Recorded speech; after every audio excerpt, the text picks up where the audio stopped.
मिलाकर यही आदमी की कथा, कुल मिलाकर यही आदमी की कथा। उससे आप लोगों को निकलना है, खूब मेहनत करना है। मेहनत करने के लिए आप वो अच्छे से अपनी ड्यूटी कर सकता है। अगर आप केवल अपनी पढ़ाई अच्छे से करोगे तो आपसे बड़ा देशभक्त, आपसे बड़ा राष्ट्र मिट जाते थे, फांसी पर चढ़ जाते थे, तो वो भी अपनी देशभक्ति साबित कर रहे होते थे। 1800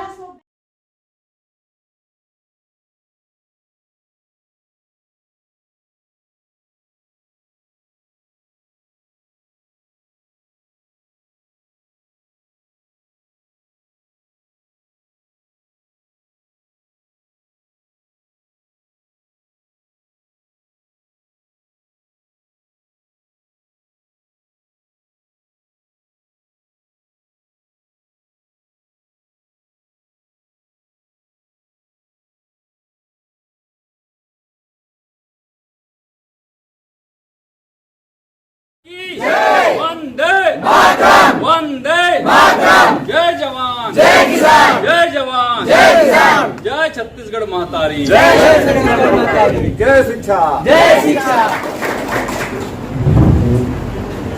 आप सभी लोगों को स्वतंत्रता दिवस की हार्दिक बधाइयाँ, शुभकामनाएं। वैसे तो हमारा देश 76 वर्ष पहले आज़ाद हुआ, परंतु हम लोग ये मान के चलना चाहिए कि हम लोग आज ही आज़ाद हो रहे हैं।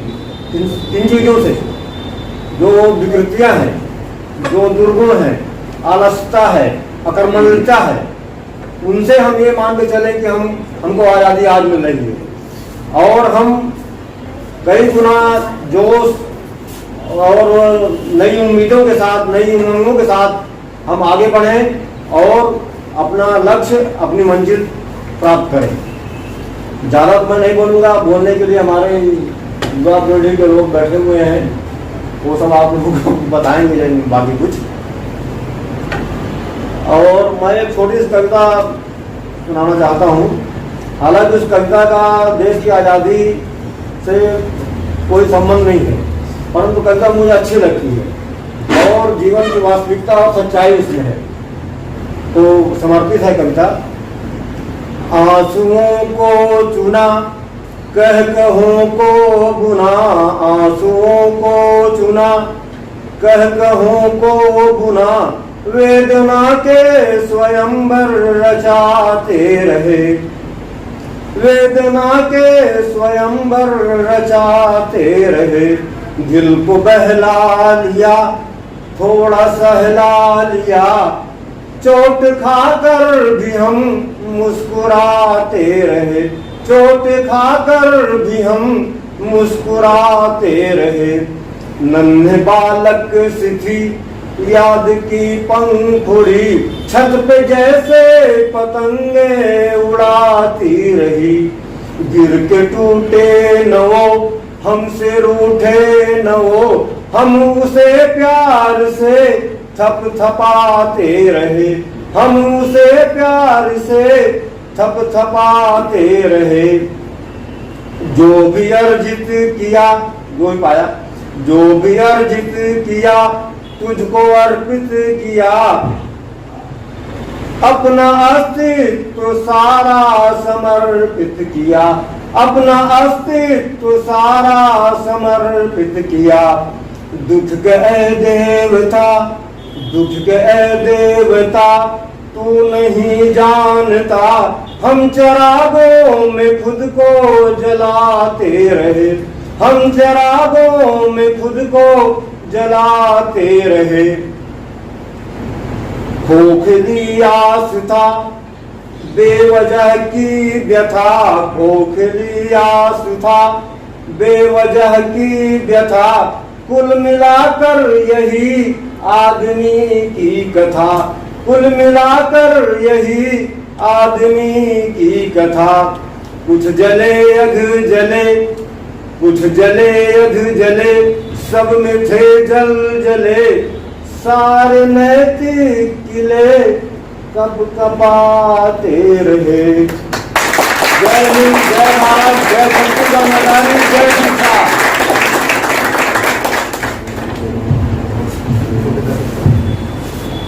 आदरणीय डायरेक्टर महोदय, शिक्षा इंस्टीट्यूट के समस्त शिक्षकगण तथा उपस्थित सभी मेरे भाइयों, आप सभी को आज का दिवस बहुत बहुत मुबारक है। आज के दिन हम अपना 77वां स्वतंत्रता दिवस समारोह मनाने के लिए यहाँ इकट्ठा हुए हैं। तो इस अवसर पर मैं आप सभी को ज़्यादा बोर नहीं करूँगा, अपनी तरफ से सिर्फ 2 बातें कहूँगा, क्योंकि डायरेक्टर महोदय ने इतनी अच्छी कविता सुनाकर सभी बातें बता दी कि व्यक्ति क्या होता है और उसको क्या होना चाहिए। खोखली आस्था और बेवजह की व्यथा, ठीक है, ये बिल्कुल नहीं होना चाहिए। और व्यथा, आप सभी किसी न किसी परीक्षा की तैयारी कर रहे हैं बेहतर भविष्य के लिए। ये दिवस आप सभी के लिए बहुत महत्वपूर्ण है, क्योंकि अभी आप स्वतंत्र हैं। स्वतंत्रता तो हमें 1947 में मिली थी, वो अंग्रेजों से मिली स्वतंत्रता थी, लेकिन अभी हमको आपको बहुत सारी चीज़ों से स्वतंत्र होना है। हर कोई अपने जीवन में बहुत सारे बंधनों से बंधा होता है। मानसिक रूप से जो बंधन है या गुलामी है, डर के हम गुलाम होते हैं, उससे आप लोगों को निकलना है। खूब मेहनत करना है, मेहनत करने के लिए आप पूरी तरह से स्वतंत्र हैं। जो बनना चाहते हैं उसके लिए पूरी तरह से स्वतंत्र हैं। तो बस मैं आप सभी को बहुत बहुत शुभकामनाएं देना चाहता हूं और बहुत बहुत बेस्ट विशेष देना चाहता हूं। आप सभी अपने जीवन में बहुत तरक्की करें, बहुत आगे बढ़ें। धन्यवाद सभी को। 15 अगस्त की बहुत बहुत बधाई।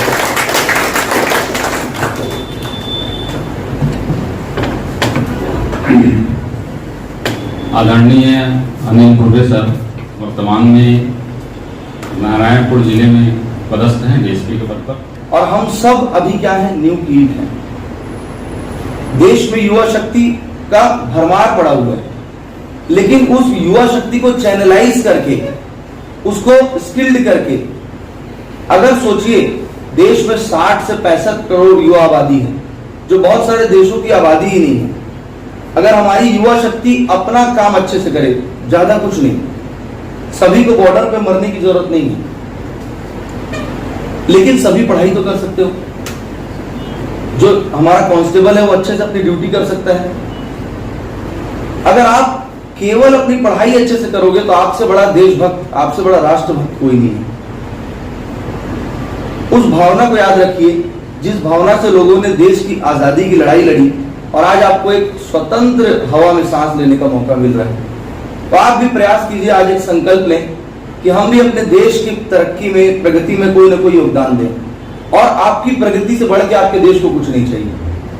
केवल आप तरक्की कर लें, आप अच्छे हो जाएं। अगर पढ़ाई करें तो बहुत अच्छे से, अगर काम करें तो बहुत अच्छे से, पास हुए तो बहुत अच्छा, नहीं हुए तो कोई ऐसा काम करो कि लोग याद रखें कि पीएससी करने के बाद उसकी पर्सनालिटी में इतना ग्लो आया, इतना मेहनत सीखा उसने कि बताओ एक दुकान भी खुला तो बहुत अच्छे से, अलग स्केल पे। तो आप सभी को स्वतंत्रता दिवस की शुभकामना देते हुए आपके आने वाले भविष्य के लिए भी बहुत बहुत शुभकामना देता हूँ।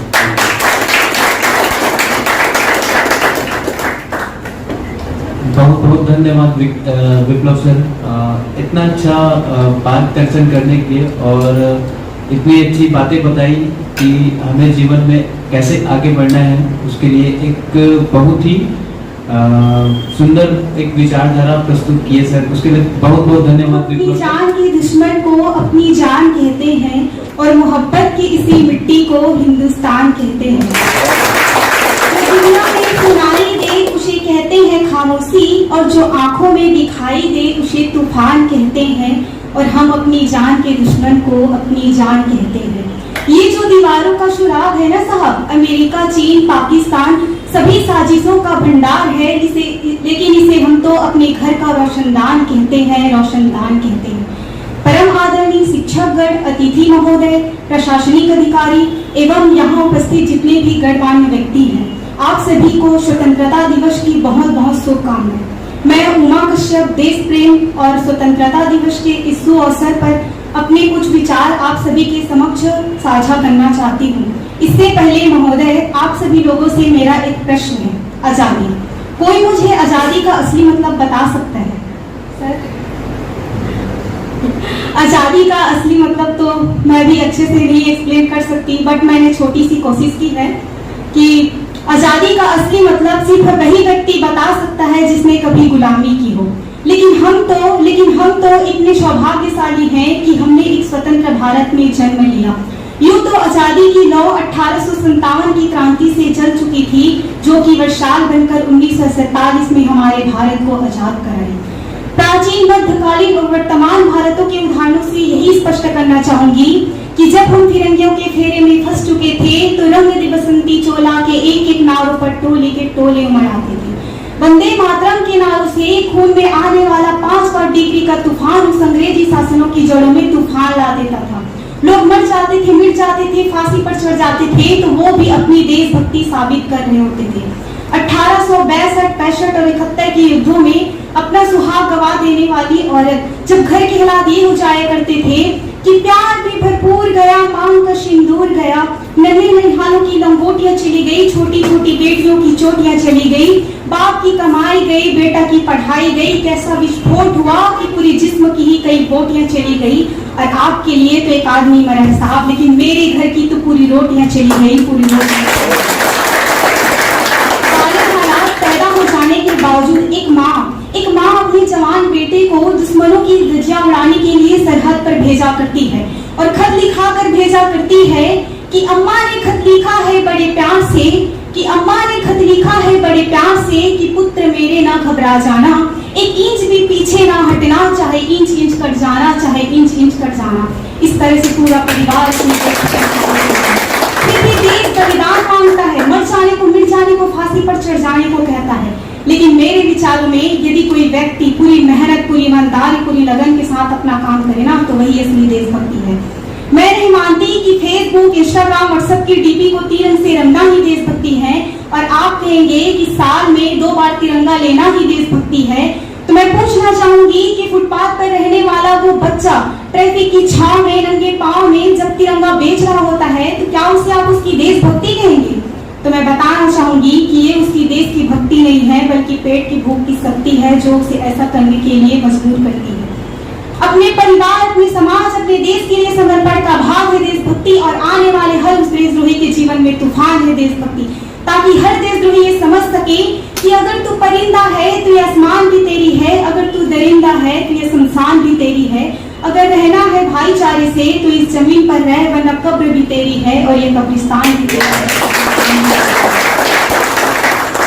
जरा सोच कर देखिए, ये हवाएं, ये शाखाएं, ये पेड़ पौधे भी हमसे हैरान हो जाएंगे जब परिंदे भी हिंदू और मुसलमान हो जाएंगे, हिंदू और मुसलमान हो जाएंगे। मेरे विचारों में एक अच्छे राष्ट्र निर्माण के लिए ना तो हिंदू की जरूरत है और ना ही मुसलमान की जरूरत है, अगर जरूरत है तो एक अच्छे इंसान से। मेरे विचारों में हमारा राष्ट्र निर्माण तभी संभव होगा जब देश में महिलाओं की पूजा नहीं बल्कि उनकी इज्जत की जाए। मेरे विचारों में राष्ट्र निर्माण तभी संभव होगा जब हम जातीय आरक्षण की बातें नहीं बल्कि सामाजिक शक्तिकरण की बातें करेंगे। मेरे विचारों में हमारा राष्ट्र निर्माण तभी संभव होगा जब देश की स्वच्छता अभियान में केवल देश की सरकार ही नहीं बल्कि फुटपाथ पर चलने वाला प्रत्येक व्यक्ति अपना सहयोग प्रदान करेगा। मेरे विचारों में हमारा राष्ट्र निर्माण तभी संभव होगा जब एक गरीब बच्चा केवल मध्याह्न भोजन के लिए नहीं बल्कि ज्ञान अर्जन करने के लिए सरकारी स्कूलों की चौखट पर कदम रखेगा। और हमारा राष्ट्र निर्माण तब तक संभव नहीं होगा जब देश का एक नागरिक नैतिक रूप से दीन, चारित्रिक रूप से भ्रष्ट, मानसिक रूप से गंदा, धार्मिक रूप से अंधा और प्रपंच में अखंड भारत को खंड खंड करता रहेगा, तब तक राष्ट्र निर्माण संभव नहीं होगा। I am being Indian, I am being student, I am being doctor, this mother and a feel proud to be an Indian। आज भारत की बेटी इस मंच पर पूरे गर्व के साथ बस इतना कहना चाहूंगी कि हमारा राष्ट्र निर्माण तभी संभव होगा जब आप, मैं, हम सब मिलकर प्रयास करेंगे, क्योंकि हमारी जिम्मेदारी है अपने वतन, अपने देश, अपने राष्ट्र को आगे ले जाने की। मेरा हिंदुस्तान महान था, महान है, महान रहेगा। मेरा हिंदुस्तान महान था, महान है, महान रहेगा। अगर होगा बुलंद हौसला सबके दिलों में तो एक दिन पाकिस्तान भी जय हिंद कहेगा। जय हिंद, जय भारत, जय भारत।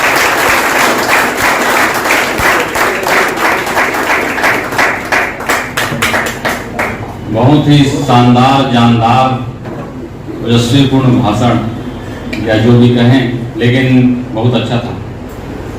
और मजहब नहीं सिखाता आपस में बैर करना, हिंदू हैं हम, हिंदी हैं, हिंदुस्तान हमारा। इसके बाद आदरणीय डायरेक्टर सर, दिनेश सर को मैं मंच पर आमंत्रित करना चाहूँगा। दो शब्द।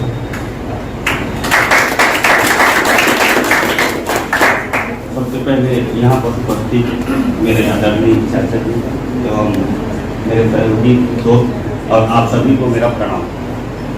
आज का दिन बहुत ही खूबसूरत दिन है। 15 अगस्त हमारे लिए, भारतवासियों के लिए इससे अच्छा दिन नहीं हो सकता। 15 अगस्त और 26 जनवरी 2 ऐसे दिन हैं जो सबसे खूबसूरत दिन हैं।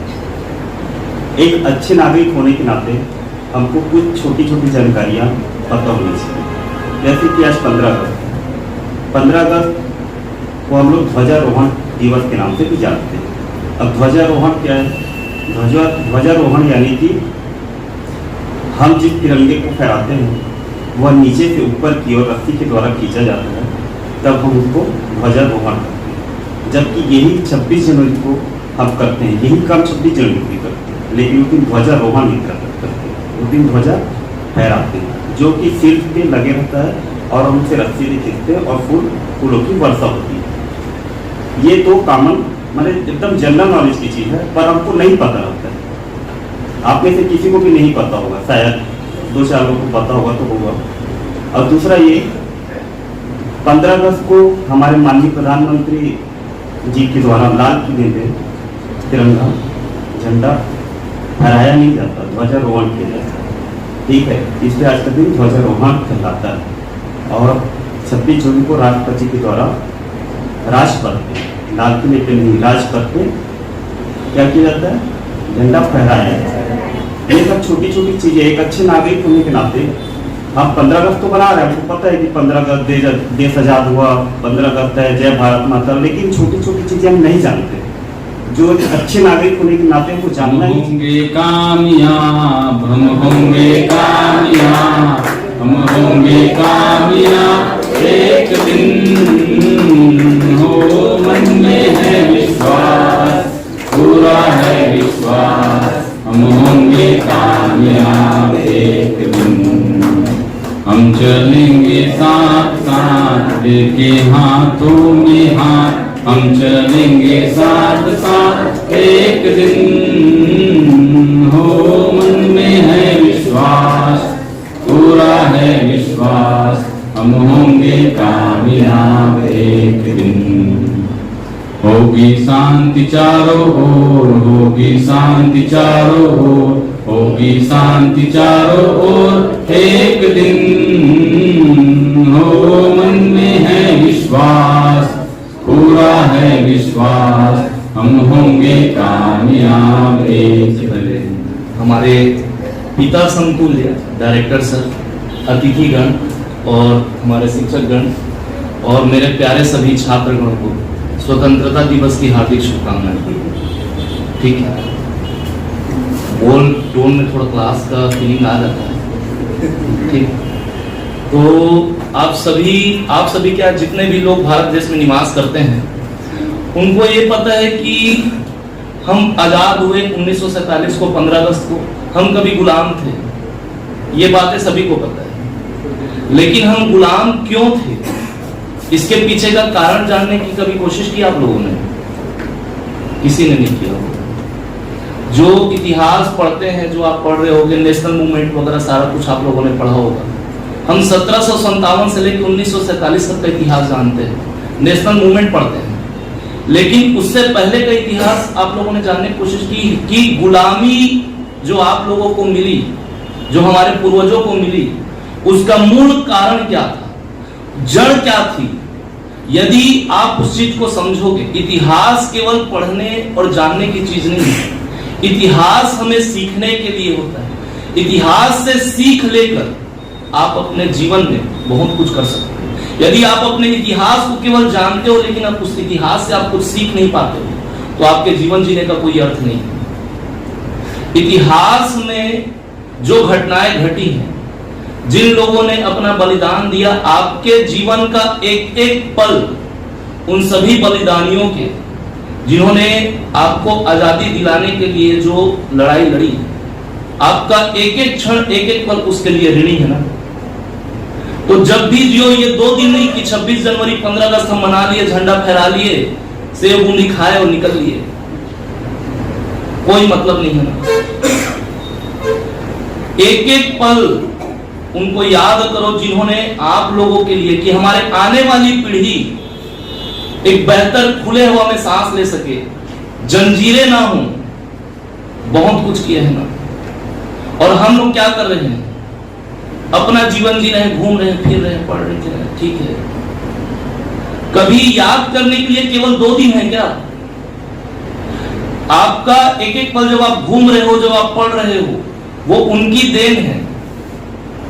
लेकिन आपको यह जानना है कि जब हम गुलामी के जंजीरों में जकड़े गए तो क्या एक ही दिन में हम गुलाम हो गए? ऐसा तो नहीं हुआ होगा कि बाहर से कोई लोग आए और हमारे सर पे बंदूक ताने और बोल के चले गए कि आज से तुम हमारे गुलाम हो। कुछ तो कारण रहा होगा ना। तो धीरे धीरे आप यदि वही गलतियां जो हमारे पूर्वजों ने की थी एक समय, अगर वो गलती आप वर्तमान में दोहराते जाओगे तो धीरे धीरे आने वाली हमारी जो पीढ़ी होगी वो भी किसी न किसी को गुलाम होगी। और वो हमारी आने वाली पीढ़ी कहेगी कि हमारे पूर्वज निकम्मे थे, नाकारे थे, जो हमें गुलाम बनाकर चले गए। जैसे आज हम गर्व से कहते हैं कि हमारे पूर्वजों ने बलिदान दिया, आज हम स्वतंत्र हवा में सांस ले रहे हैं।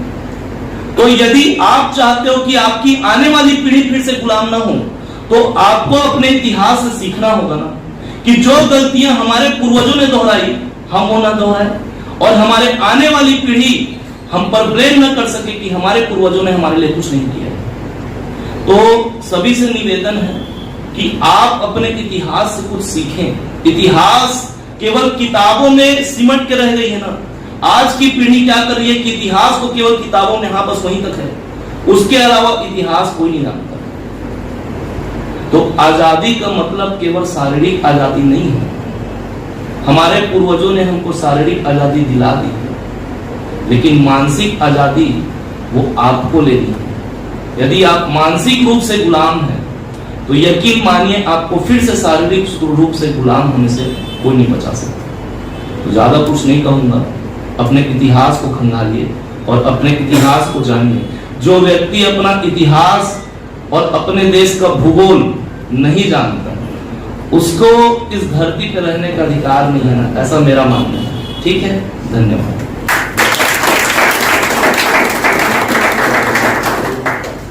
बहुत बहुत धन्यवाद मुकेश सर, आपने बताया कि हमें आने वाले समय में कैसा जीवन व्यतीत करना है जिससे कि हमारी आने वाली पीढ़ी किसी अन्य फिरंगियों के गुलाम ना हो।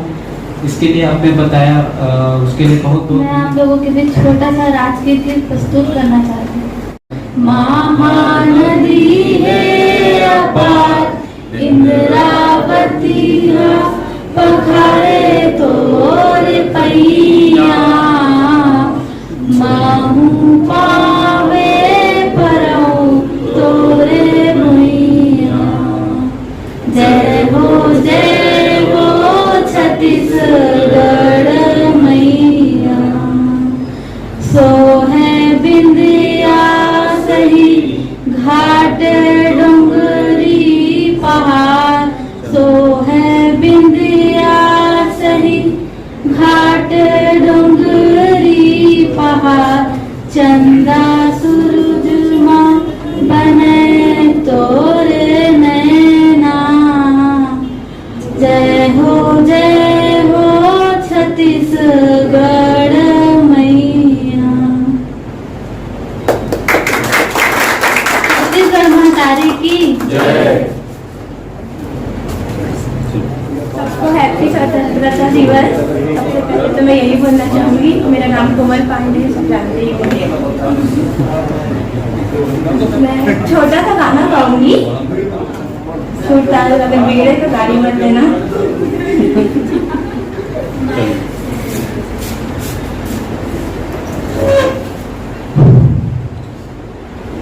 फूल बनकर खिलेंगे चमन के लिए, चांद सूरज बनेंगे गगन के लिए। फूल बनकर खिलेंगे गगन के लिए, चांद सूरज बनेंगे गगन के लिए।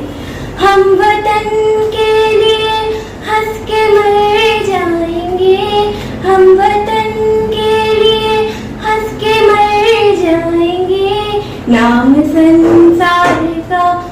ऊंचा कर जाएंगे, ऊंचा कर जाएंगे, हमको जान से भी है ये प्यारा वतन, हम वतन के लिए हंस के मर जाएंगे। मेरा प्रणाम और स्वतंत्रता दिवस की आप सबको बधाई। मैं एक छोटा सा मोटिवेशन स्पीच देना चाहूँगा। रख मंजर वो हौसला भी आएगा, रख मंजर वो हौसला भी आएगा, प्यासे के पास चलकर समुंदर भी आएगा, रख कर मौत रुक कर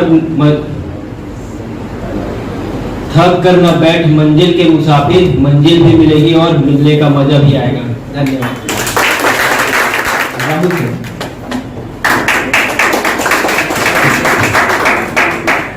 भारत माता की जय। आज स्वतंत्रता दिवस के उपलक्ष्य पे उपस्थित सभी सम्मानीगण, मेरे विद्यार्थीगण, आप लोगों ने आकर इस कार्यक्रम को सफल बनाया, उसके लिए मैं आप लोगों का बहुत बहुत धन्यवाद करता हूँ। ठीक है, जैसा कि इन्होंने बताया कि आजकल स्टेटस डालकर 15 अगस्त और 26 जनवरी को बस स्टेटस डालकर बनाया जाता है, बाकी दिन जो जोश है वो खत्म रहता है। तो मुझे अपने स्कूल के दिनों की याद आ रही थी जब हम 10th क्लास में थे, मतलब उस टाइम हम बिलगना स्कूल में पढ़े हुए हैं, गवर्नमेंट स्कूल में। तो 10 दिन पहले से नया ड्रेस, है ना, नया ड्रेस पहनने मिलेगा, क्या भाषण की तैयारी 10 दिन पहले से शुरू हो जाती थी। हम मेरे को ये कार्यक्रम करना है, ये नाटक करना है, ठीक है। वो जो उस टाइप का कार्यक्रम आज की डेट में देखने को नहीं मिलता है, तो उस चीज़ को वापस कैसे लाया जाए ये सोचने की ज़रूरत है आज की जनरेशन को, ठीक है। तो उस पर काम करने की ज़रूरत है और आपको मैं आपके भाषण से बहुत मेरे को प्रेरणा मिली है, तो मैं अपने तरफ से आपको कुछ लेना चाहता हूँ, तो आप स्टेज में आइए।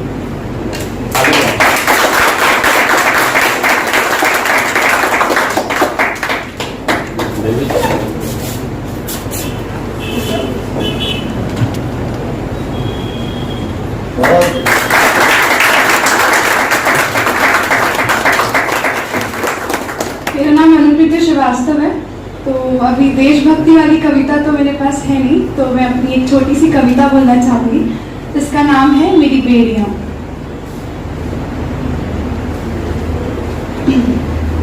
ये कविता ना मैंने अपनी माँ के लिए लिखी थी। एक बार मेरी और मेरी मम्मी का झगड़ा हो गया था कुछ बात पे, तो ये कविता कुछ इस प्रकार है कि मेरे ऊपर जो लगाई तूने ये शहर भर की पाबंदियां हैं, मेरे ऊपर जो लगाई तूने ये शहर भर की पाबंदियां हैं, तेरी कोई गलती नहीं माँ, चुभती तुझे भी तो मेरी बेड़ियां हैं, चुभती तुझे भी तो मेरी बेड़ियां हैं।